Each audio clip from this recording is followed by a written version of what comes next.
Hello. Hello. Hello, everybody. Before we begin, let's remind everyone to join in the conversation. We want to hear from you. So leave comments, all of that good stuff. We would absolutely love to hear from you. And we are going to, and we're monitoring the comments. Also, share, like, subscribe. Do it now.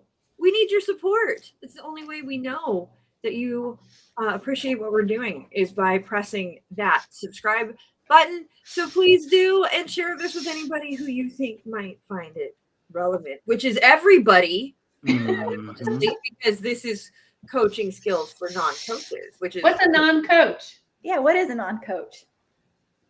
Not me. Humans. But I mean, coaches are humans too, but these are humans who actually don't coach. Coaches are humans too. A more evolved and refined human being, but humans nonetheless. So we've sort of said what we're talking about today, right? Hi, Steve. Welcome in. Steve.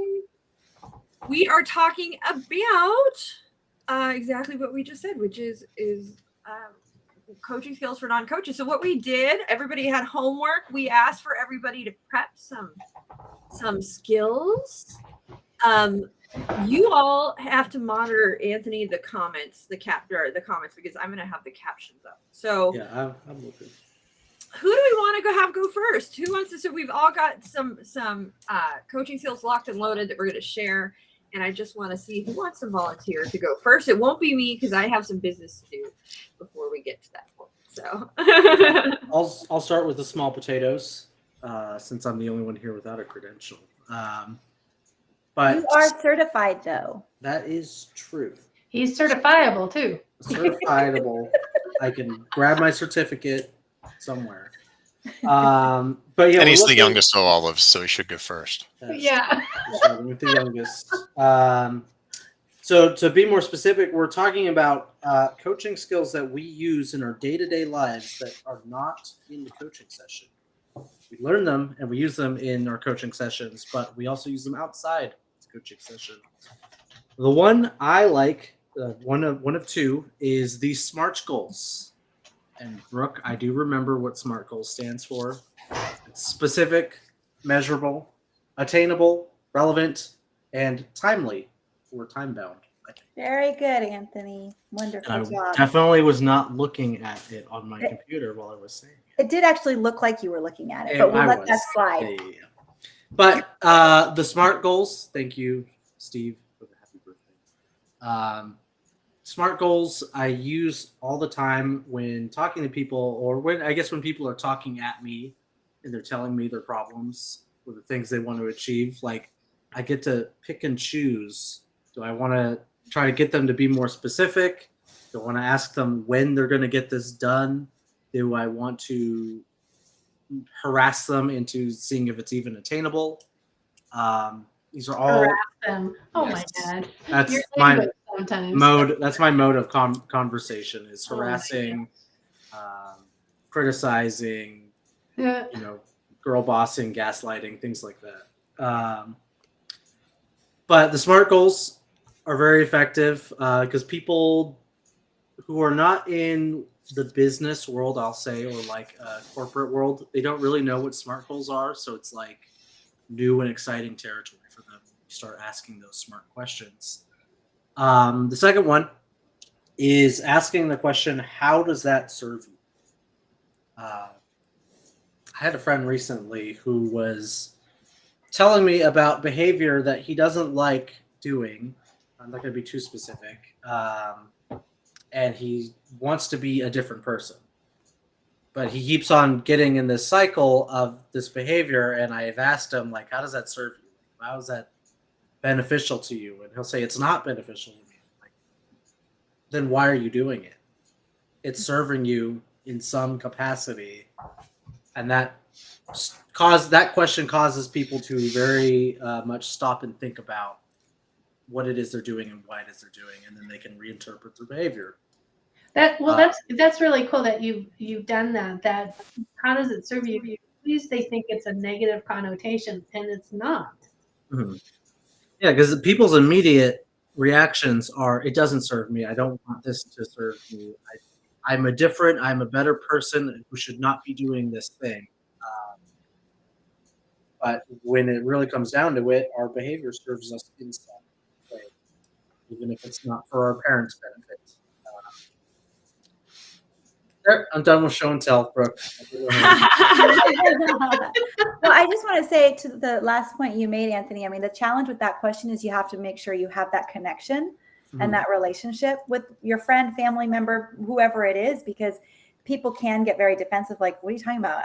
That's what I'm telling you. It doesn't serve me. That's why I'm trying to change what I need to do. So really kind of, some people can really get defensive and taken aback by that question. And so being able to preface that question with, this isn't meant to be, digging at you or anything. It's just another way to look at what's going on for you.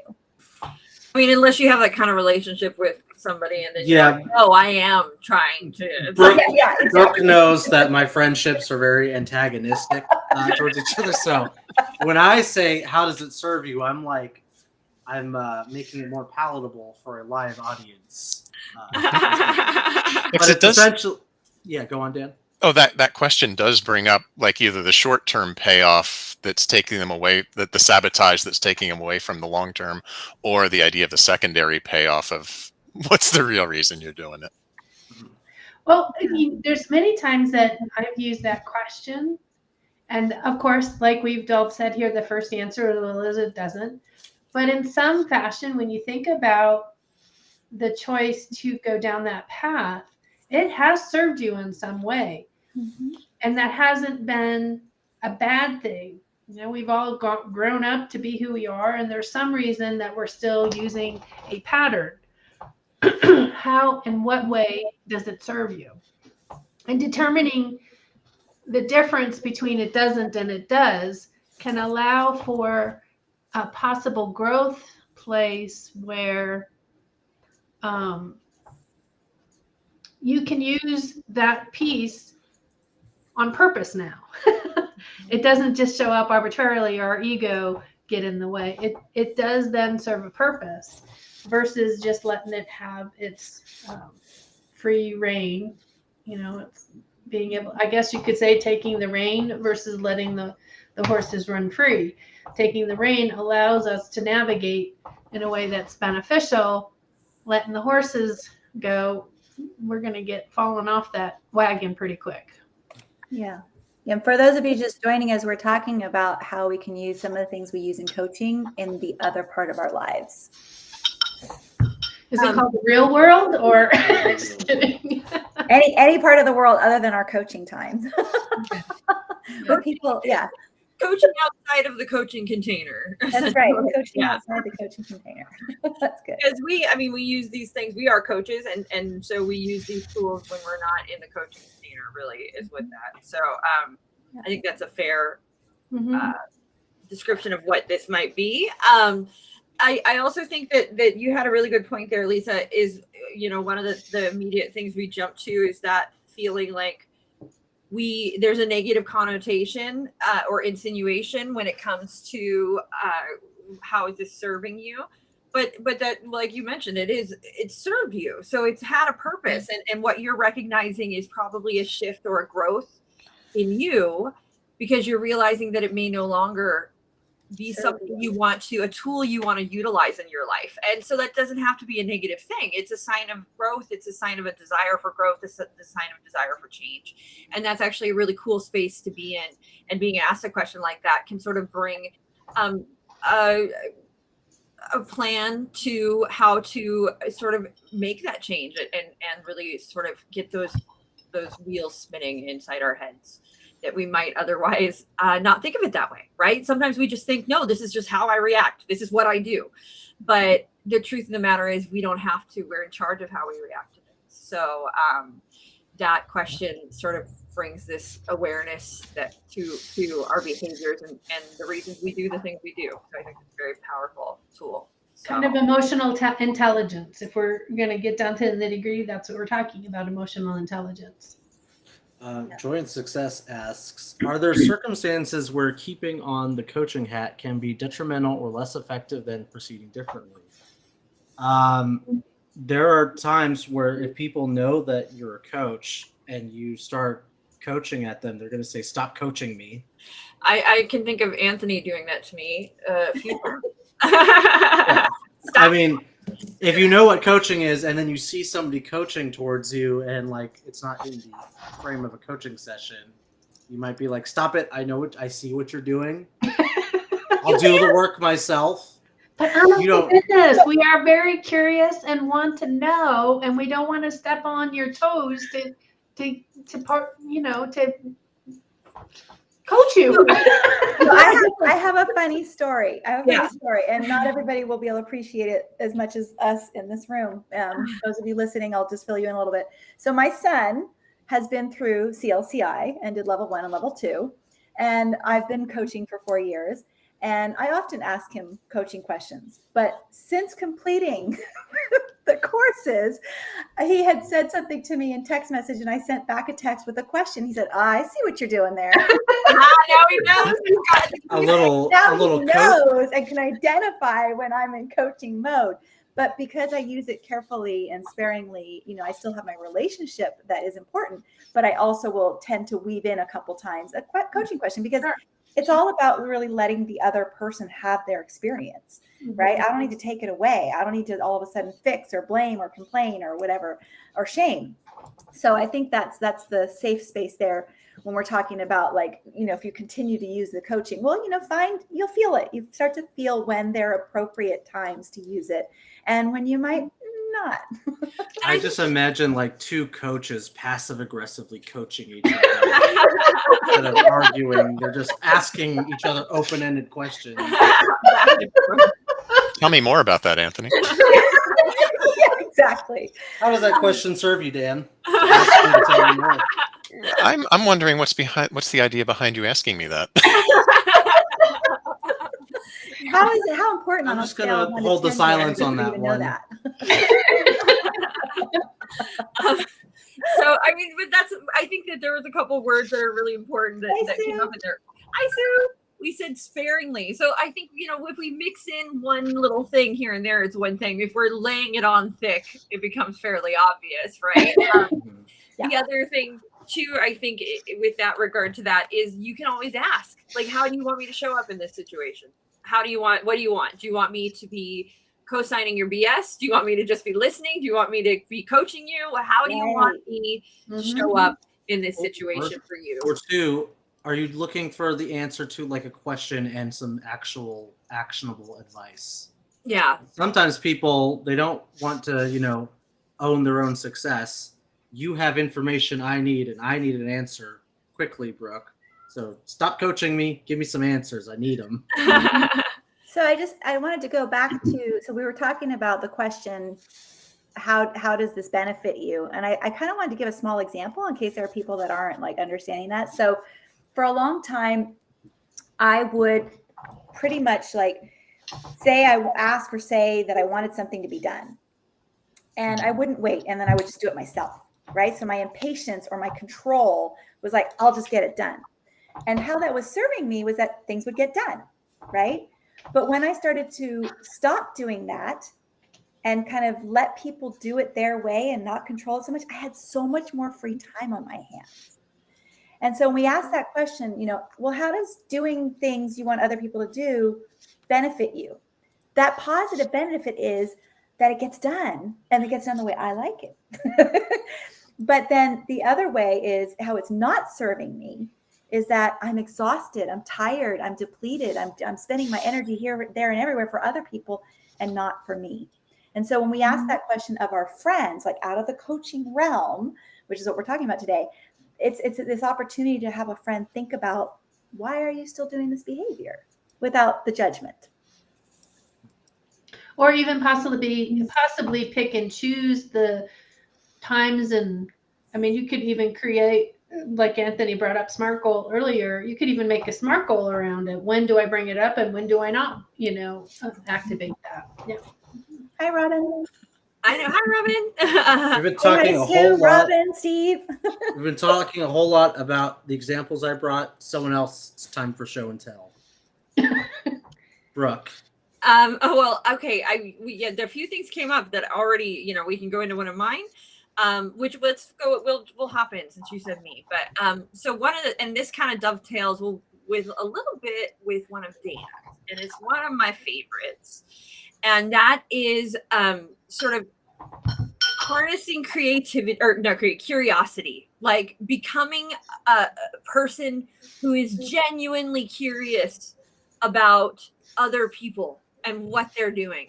And I say that this brings into one of Dan's, because Dan, there's a big piece in this that we have to talk into. So we may want to let Dan go first, and we both can go at the same time. When I think I know which one you're talking into. Do we bring it up as the G-rated version or the R-rated version? When we R-rated version. R-rated version. Okay.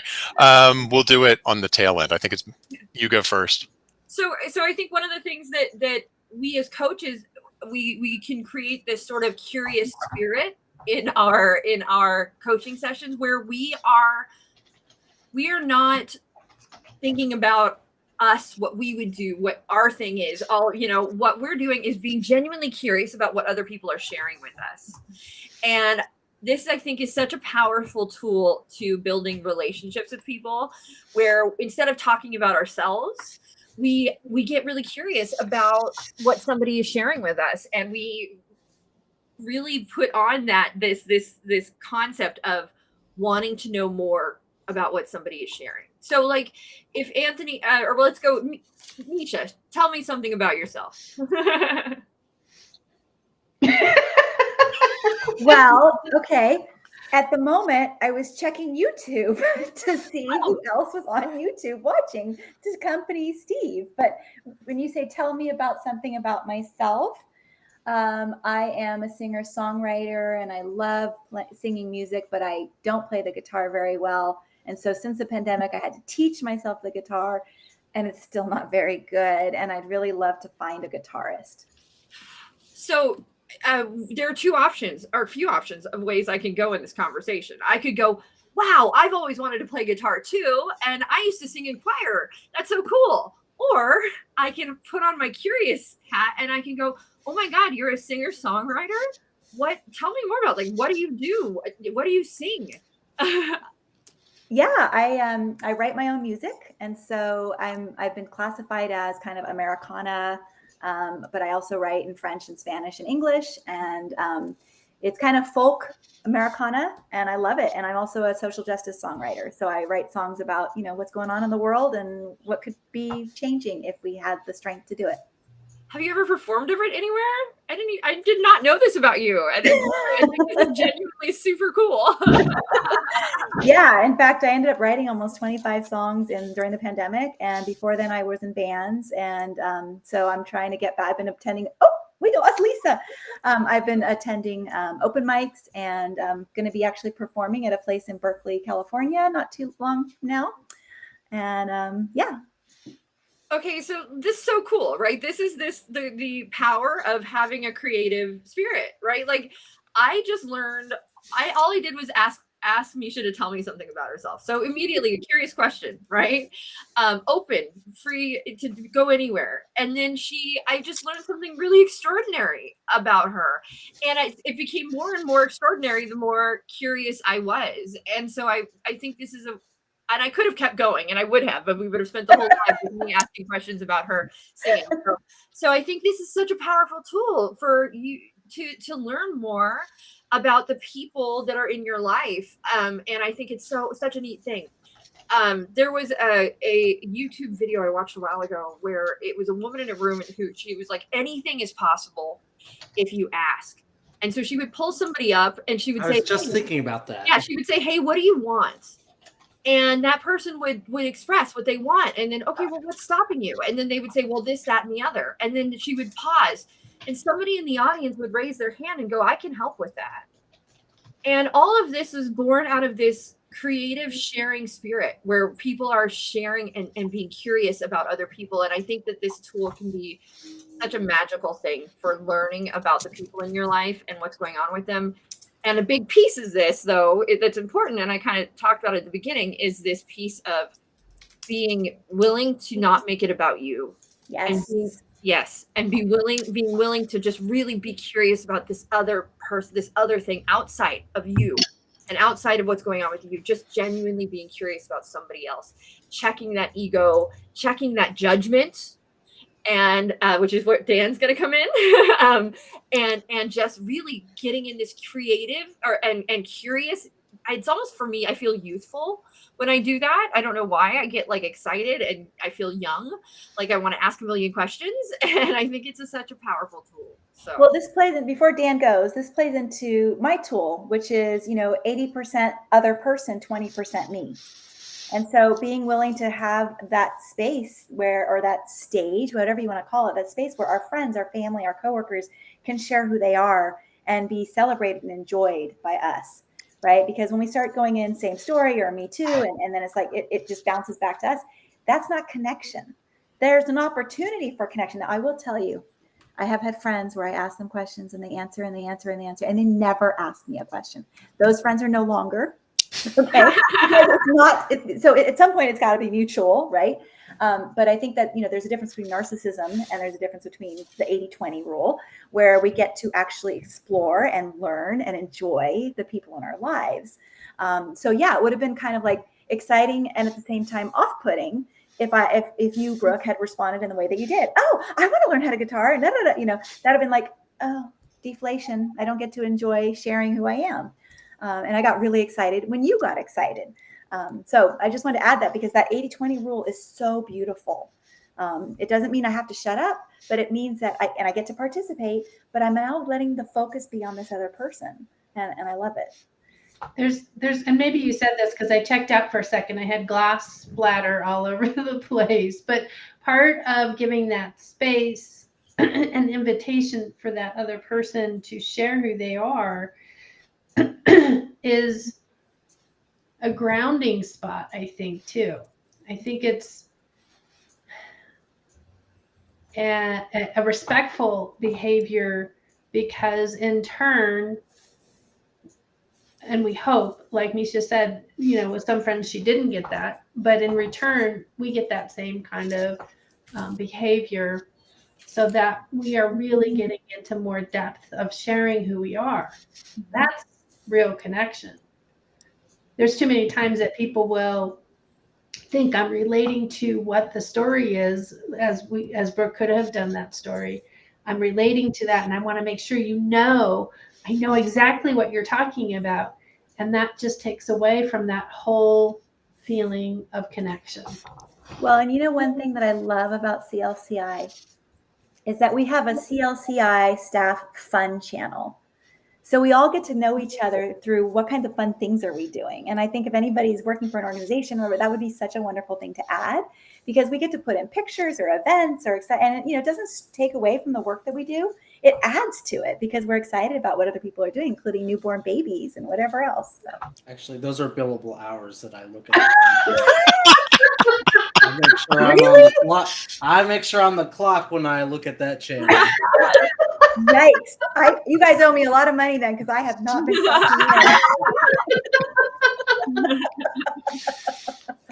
and I think this dovetails nicely. I have more tools, but I think it dovetails nicely into some of Dan's tools. So yeah, I think I'll take the gentle on-ramp into the R-rated comment.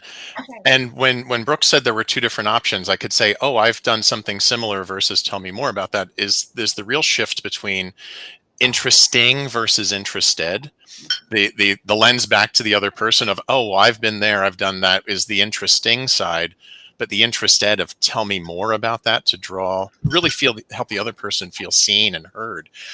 But the one that I want to come in to be able to get that information, there's a core thing that has to happen next.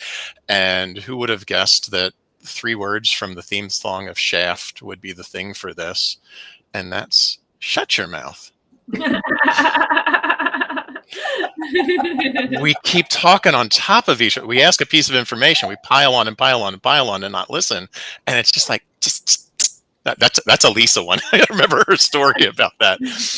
And it's funny, when I was talking to my wife earlier today on lunch break, when I said I'm going to be tied up, I'm going to be on this live from 4 to 5 today, and we're going to be talking on this thing. And I have my two concepts. Her first one was, yeah, keep your mouth shut. I learned not me, but the whole idea of learning through keeping ourselves quiet and not interjecting. We get so much that ask a question and then receive the answer and really listen to it. Or as Sam would say it, we have 2 ears and 1 mouth for a reason. For a reason. I love that, by the way. 2 ears and 1 mouth for a reason. I love it. And their energy has to be supporting that too. It's not, there's times that people, I'm just going to say, were speaking as I was speaking, but you could see their energy was revved up and not in the same space and not providing me that calmness, I guess, for me to complete whatever it is I needed to say. It was kind of like, hurry up, finish what you're going to say so that I can, even though they were quiet. Yeah, I hate that feeling like somebody is waiting for you to shut up so they can talk. It's no fun. Like, it doesn't make you want to keep talking at all. Agreed. Which is a good skill to have if you don't want the other person to continue talking. Just hold that passive aggressive silence. Just listening with the intent to reply. Right. We try to avoid that.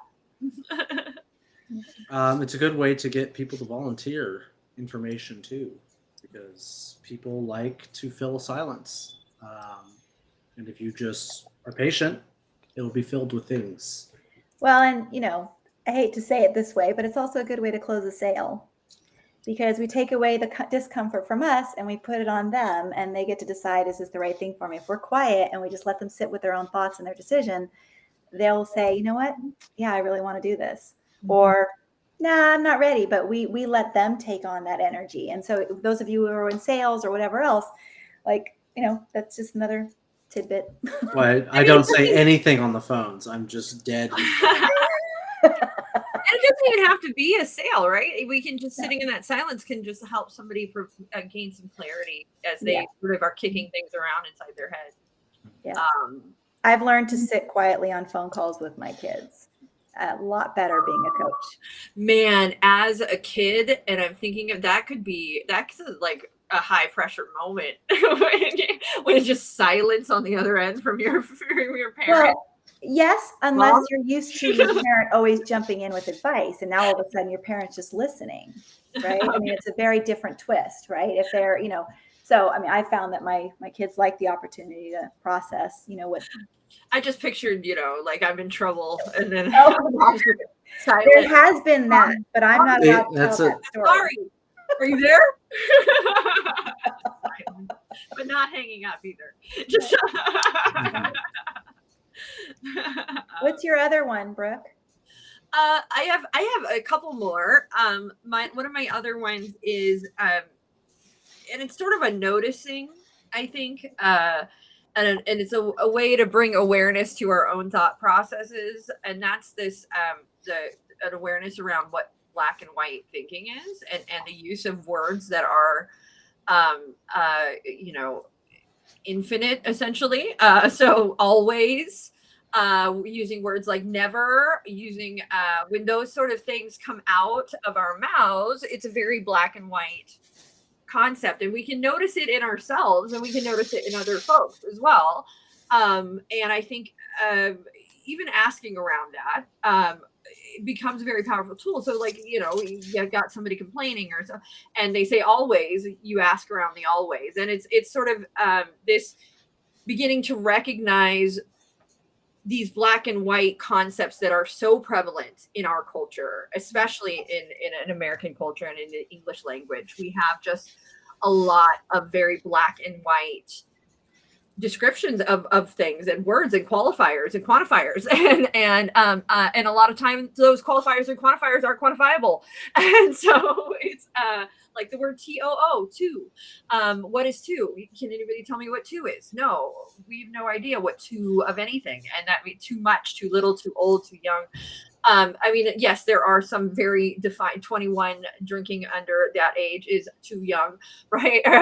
But and older is too old, or is not is an old. Well, it depends on the construct too, though. I lived in France, and drinking age was 16. So yeah, exactly, but that's what I mean. There's like these weird, there's a lot of black and white concepts in our language, and a lot of lack of gray area.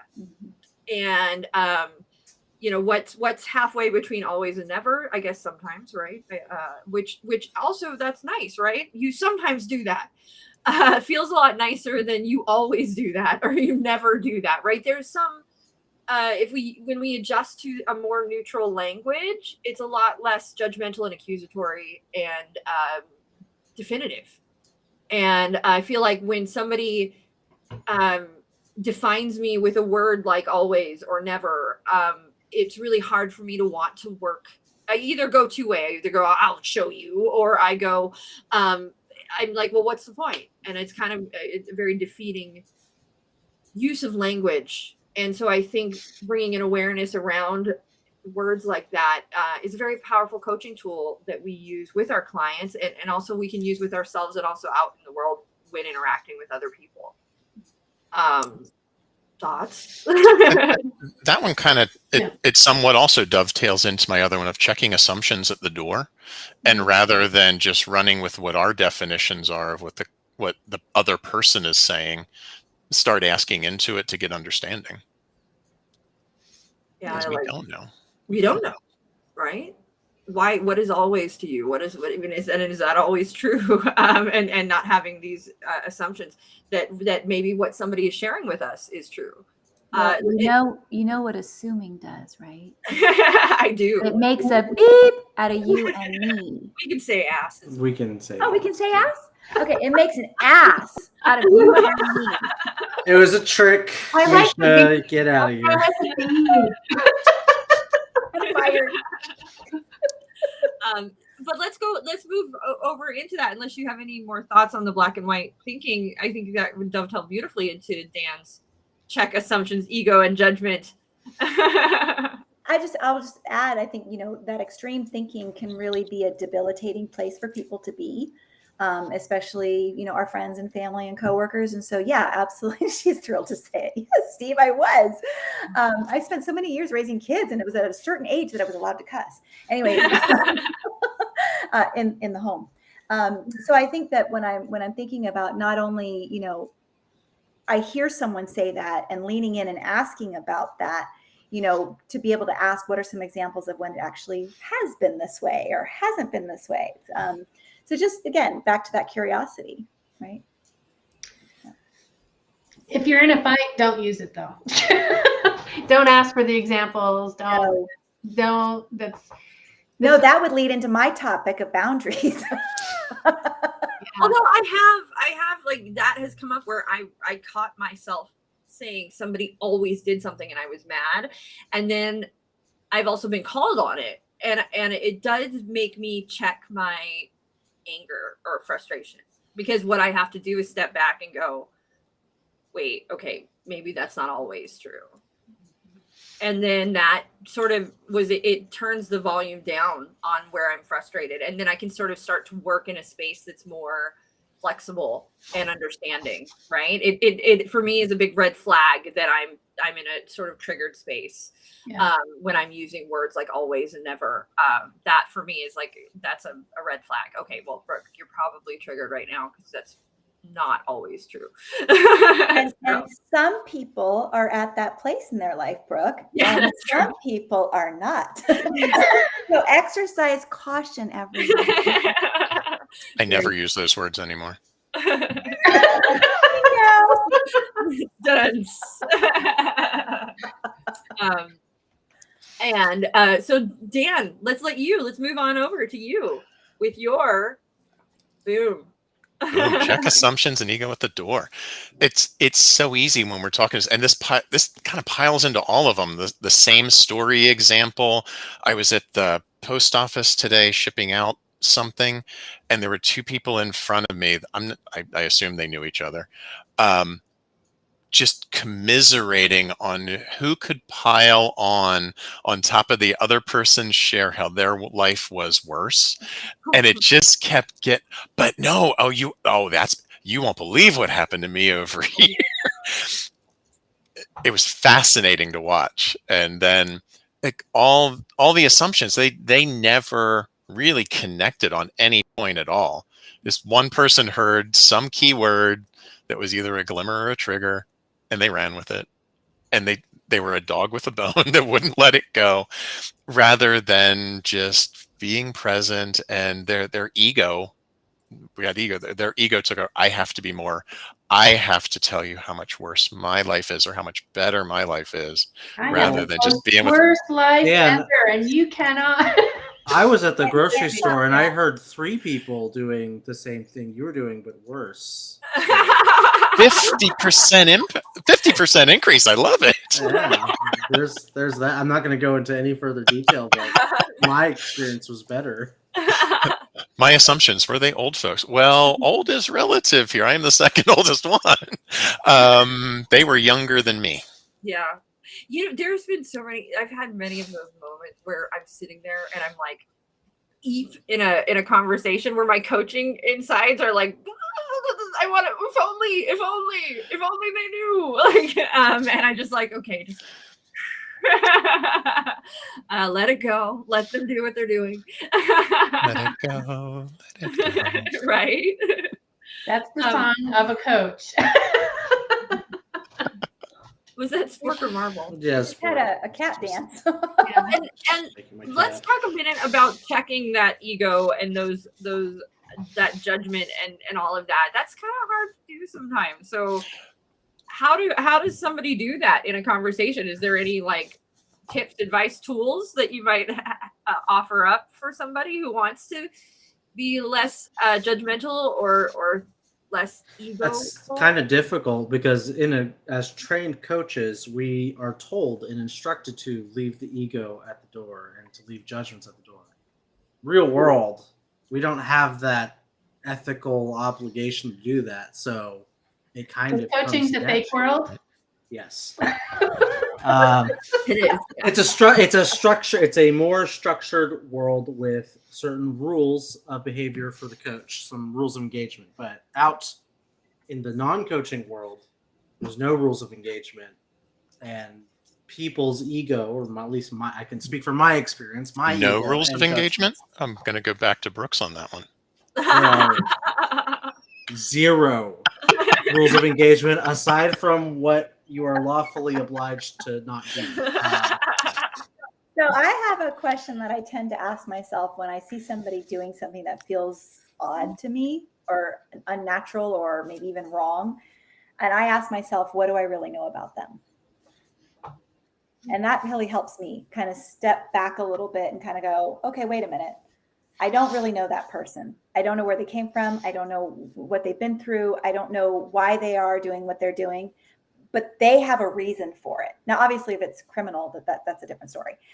But just so, I have to ask myself that question. That's how I check myself. What do I really know about that person? I don't really know a lot about that person. So I'll just throw that in there. You could also extend that to people you do know, because a lot of times, I'm thinking of like friends and family will do things that are really confounding or really out of the ordinary, and you don't know what is going on in their head, and sometimes you just have to put aside the assumption that you know this person and just ask, be in the coaching space, what's going on? Ask those open-ended questions free of judgment, because you might think you know what's going on with somebody's life, and then they do something that's incredibly, I see different that than what you imagine.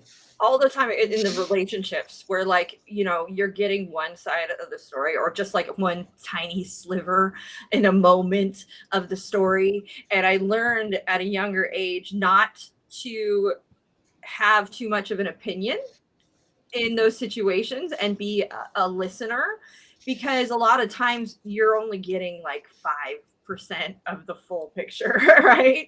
And the moment you start assuming and making judgments and calls about let's say somebody's significant other, because they're frustrated in that moment, it can come back to really bite you in the butt later on when everything's fine and puppies and kittens and life is better, and they've taken the time to smooth things over, and there you are, the person who then verbally expressed all of your judgment in in that moment with this other person, and it just is not a good look.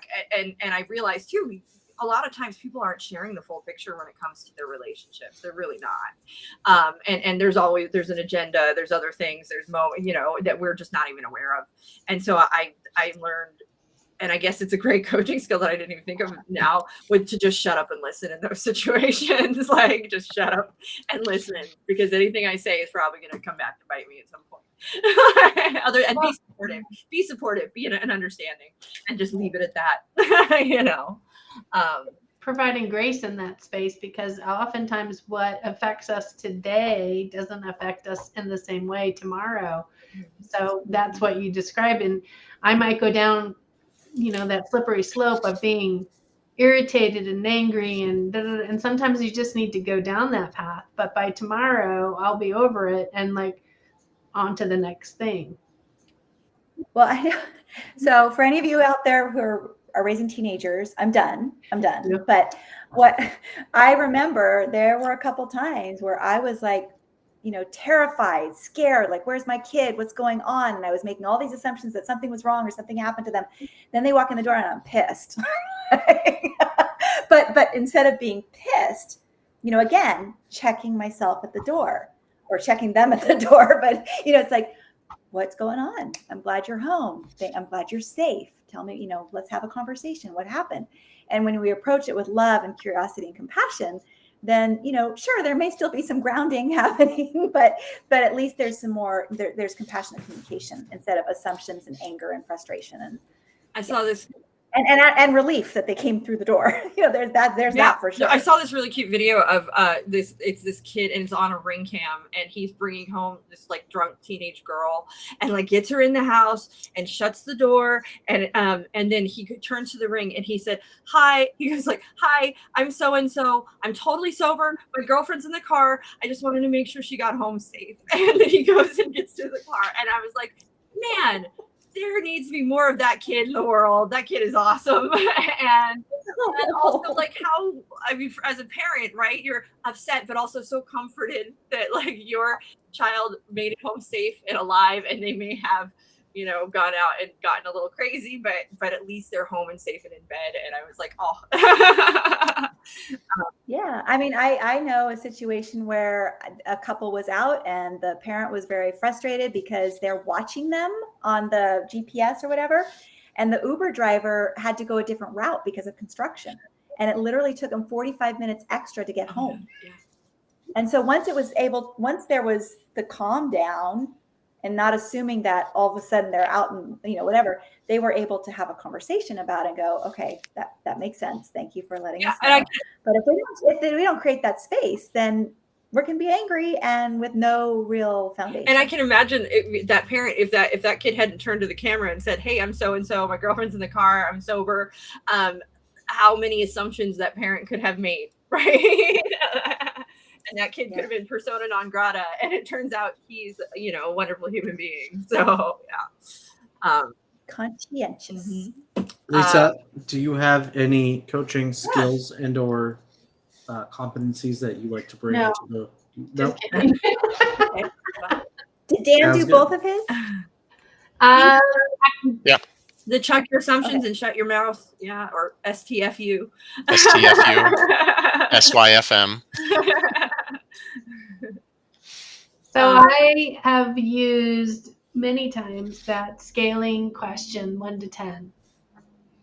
1 to 10, how was your day? 10 is the best.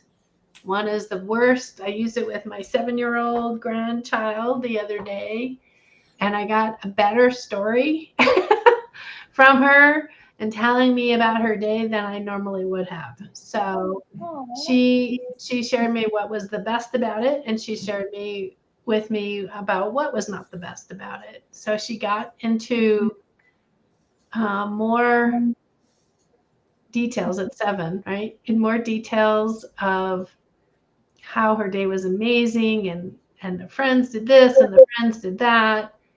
And then conversely, how somebody did this to her that made it bad. What number did she choose? 7.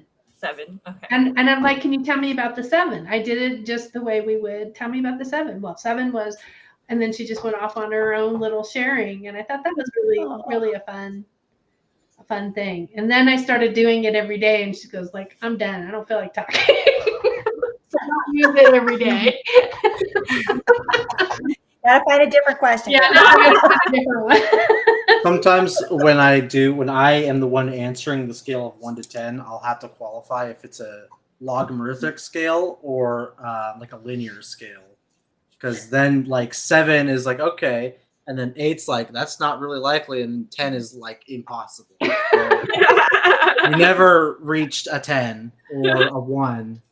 That's what's an interesting thing about the scaling of a 1 to 10. Like the way I realized this because they asked me. Is it a Richter scale? Like who knows? And there's a studio I go to like every day, or not every. I go to, and they ask you every time you take a class. Let's check in. How are you doing? Scale of 1 to 10. What's going on with you? Which I think is such a cool thing to do at the beginning of a workout class, right? But they literally do that. Every student before we start, they do a check-in, see how everybody's doing 1 to 10. I think it's such a cool moment because everybody can share what's going on with them physically, mentally, where they're at, if they're tired, and then it allows the instructors to give them adjust and give them grace or work with them. And it opens up that conversation and it makes you feel heard and seen. But what I learned in this is that I tend to skew really positive. I tend to always be landing definitely above 5, never been below 5. And when asked this question, typically are 7, 8, 9, right up there. So really, we should be asking you on a scale of 5 to 10. Yeah, kind of. Yeah. Then I would always be like 9 or 10.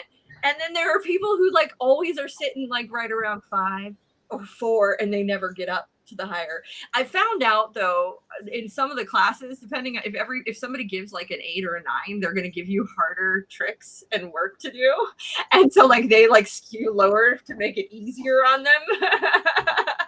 I, of course, will still keep it high. I don't care. Push me through the ringer. I'm fine. But it's just like, it was an interesting, it's almost like there's a scaling and this within the scaling. Like you have to ask it several times to find out sort of where people fall. Because for me, somebody who answers 9, like how you doing, 8 or 9, if I said 5, it's probably more cause for alarm. Or something's more wrong because I'm not going to be down that low typically. Yeah. But for somebody else, 5 or 6, like Anthony, might be really awesome. Like Anthony's a solid 5 most of the time. I'm a solid 9. I'm jazzed if it's a 5. So there's kind of this funny. There is like the way you have to quantify even the scaling at times is interesting too. But well, that sort of links into assumptions as well. Hang on. Yeah. True. But I'll stop there. The other side of that, of the conversation with my granddaughter, was what could happen to make it a better number. And she got to share with me what she could do different, how, she could practice that. Grandma could take me to go get ice cream. That would make it better. I have had the how can we make that better kind of bite me in the butt a little bit. I won't say it bit me in the butt. I won't say that. But I did have it turned back around on me. Like, no, how do you feel about a 7?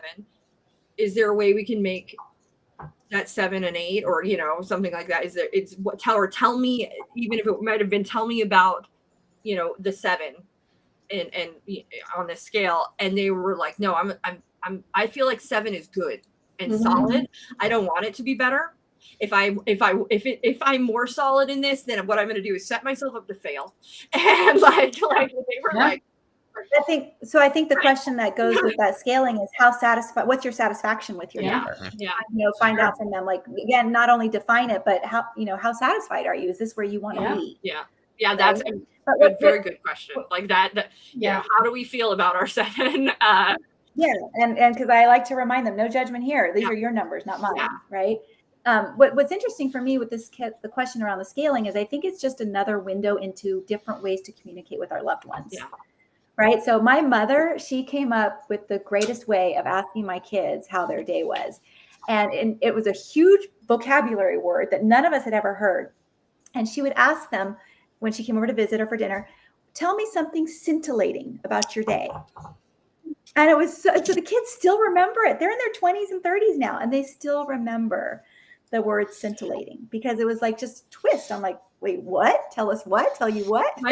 Thank goodness they were curious enough to ask, what does that mean? Yeah, I know what that word means. I'm not going to tell you guys. But. My dad would ask me, "What have you learned today?" Yeah, like that was his thing. What did you learn today? And that's because he's a big thing. Like when you stop learning, you start dying. So he's always, "What did you learn today? What did you learn? What have we learned? What did you learn?"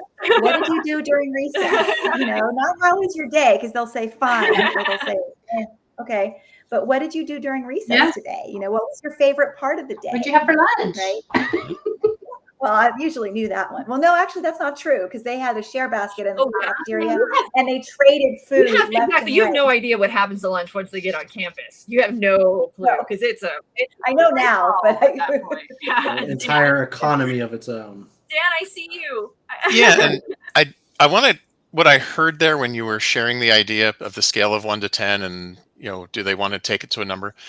I heard something that threw me back to your first topic. Of how does it serve you, or it was Anthony's how does it serve you? The idea that I'm good at a 7. If I take this any higher, I'm going to find a way to sabotage myself. How does it serve you to sabotage your higher well-being? Yeah, true. Yes. Yeah, you could go there too. Yeah, start looking for that other shoe. But the other this shoe's gonna family and are the family members that we're saying these things to. So non-coaching, are they going to allow us to do that? And this was a coaching privacy. Yeah, coaching privacy. Sure. I could not push the how does this serve you in this situation? It was already going south. I was already like, okay, you win. Huh? Like, really, I should ask, how does having this much reaction to a question serve you? But no, I just let it fly. I do have. Lisa, do you have another? I do. Okay, I do. But I use it in coaching. I can't think of a time I haven't, but I could see it being an everyday part, not every day, in an appropriate way. Every day is too black and white. Scaling question with your granddaughter can't be every day. You just learned that. Yeah. No, fly on the wall is watching what you are experiencing or what you have set up, or you can go any direction with that fly on the wall. What is that fly on the wall noticing right now that you didn't notice in our conversation? And that sets up another way to move around the room and have different perspectives that we use as well. Kind of an external awareness, kind of bringing it out of self and into observation mode. And everyone has always had an answer. Always, Lisa? Always. Well, then. Tell me about always. They felt the pressure to have an answer.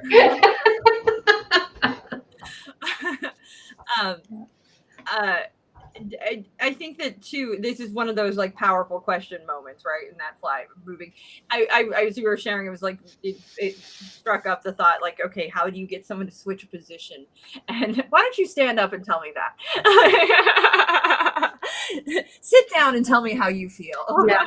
I'm not sure I could use that one with family or friends, but the fly on the wall, noticing the situation. Go stand by the door and tell me how you feel. Well, actually, so this ties into the second one I had, which is boundaries, because I have been able to say to a few people in life, I really would love to hear what you have to say. I want to learn from you. I know you're upset. I know you're frustrated, and it doesn't work for me when you yell, when you use that tone of voice, or when you're yelling at me. So would you be willing to change your tone to talk to me the way, to share with me what you want to share? And actually it's been mostly well received. because we both want to hear each other. Right. And this is not my current relationship. It's not my old relationship either. So don't make assumptions. Anyway, but it's just like in life, like whether you're at the grocery store or whether you're at a rally, people are jazzed up or excited or angry or frustrated or passionate. Right. But it's about helping establish, knowing for you what your boundaries are. How do I want to be talked to? How do I want to be treated? Where am I going to do this? How often am I going to allow this to be the case? What am I willing to listen to? And so a lot of my friends know, and I'm in a different kind of spiritual world where we don't do a lot of complaining. It's really about where is your hope here, and how can we support each other in that? So we can pin, the boundary is I'm not going to listen to complaining, with some people, and some people I'll listen to the complaining. But anyways, I just wanted to bring that in because of what Lisa said. I think it's important for us to know, if someone's speaking with us or at us, that we have a boundary and that we find a loving way to express that boundary so that it doesn't just end the conversation, unless the conversation needs to end for a few minutes and say, thank you for that. Let's come back in 5 minutes together because this is not being productive for me. I don't feel safe in this. I also think one of the wonderful ways that you are setting your boundaries is that you are letting the other party know that you are curious, you want to hear them, and that you aren't dismissing their emotion or what they have to share. But what you're doing is setting rules with how you will receive that information and how you will receive it in a way that will work for you and isn't going to violate you and your boundaries. And I think that that's so important, right? Is letting that other party know as you set your boundaries, what you have to share is important. This is not me dismissing you, but I have some rules with how I will receive it. And some people will still see it as dismissing because they'll say, well, this is me. This is how I talk. This is how I do it. And so, then we have to figure out what. This is me, and I get tone deaf, or I turn deaf when people yell over a certain octave. Oh, I'm sorry, I forgot to put my hearing aids in today. Which unfortunately I'm having to get, but that's another topic. Me, I just can't hear you when you're yelling.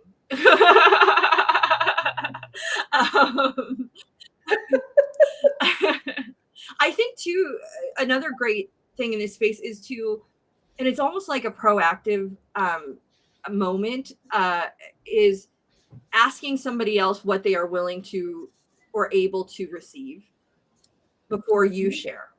And that because sometimes we don't think about that. We just sort of blah, blah, blah, blah, in certain situations, but there is this extra beat and step we can say with somebody else. Hey, are you in a space that you can talk to me about this? Are you in a space that I can share? Are you in a space that I can vent? Are you in a, you know what I mean? And asking that question, can you receive this, what is going on right now? And letting that other person sort of share that moment. I know this because I've been the person that has overshared and not thought about and learned later, hey, maybe step it back a bit and ask first where other people are at. Instead of just assuming and just right, that goes with intention, right? What is your intention from this conversation? Is your intention to only blast the other person, or is your intention to do a walking path together to figure out what's going to be both beneficial to both parties, or party more than one? And we have those moments, Lisa and I certainly do, where we go, I just need to vent. I'm frustrated. I just need to get it out. And then let's be productive once I've gotten it out. And I know I have to be productive. I know I'm being throwing a tantrum. I'm aware, but I just need to tantrum for a minute. And then I will come back. But Lisa and I have a relationship that we know that one another can handle that tantrum moment, right? And if we're in a space where we can't, we both have shared. We both said, I'm emotional today. I'm tired today. Maybe I'm not very good at receiving this or handling this right now because of something that's going on. And that's a beautiful line of communication that Lisa and I have with one another. And I love that, because we are not only able to hold space for that emotion, but we're also able to say, I can't hold space right now. I'm just not probably the best sounding board for this at the moment. I heard a great I was at a retreat this weekend. And I heard a great question or a great statement, which is, we have that scaling on a 1 to 10. Where are you? Well, people can share with each other. I'm actually at my cup, how it's full or not full, right? My cup is at a 2 right now. So this is not an opportunity. This is not a time for me to be able to do this. But if my cup is at an 8, I got capacity for you. Let's do it. That's so funny. Right? I thought of it the other way. I'm like, Yeah, well, I did too. So my cup is empty. There's plenty of room, man. that's an important piece too, is to qualify what it means for you. Right. What does it mean? Mhm. Yes. Yes. So we're actually out of time. I just looked down and realized that. So I had one last thing, and it was imagine if. So I'm just going to say, imagine if this live was still going, and then we'll take it from there. But let me add, anybody who's watching now or in the replay, I'd love to know your takeaways from today. Put them in the comments or the please. chat. Love to see your takeaways. Just start calling people out. Sue, Robin, Joy and Success. Tell us your takeaway right now. Yeah.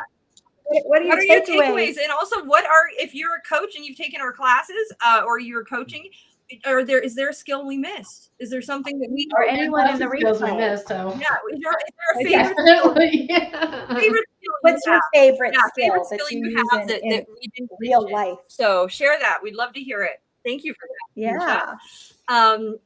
And I'm going to go ahead and sign us off. Do you have any final thoughts? Anybody? I don't want to cut anybody off. All right. Thank you so much for watching out there. Make sure you all check out Certified Life Coach Institute. We're going to be back next Tuesday at 4 p.m. Pacific Standard Time with another live and another awesome coaching topic. Thank you for tuning in. Make sure you like, share, and subscribe, and check out our amazing school. And that's all. Thank you, Steve. Bye. Thank you, Sue.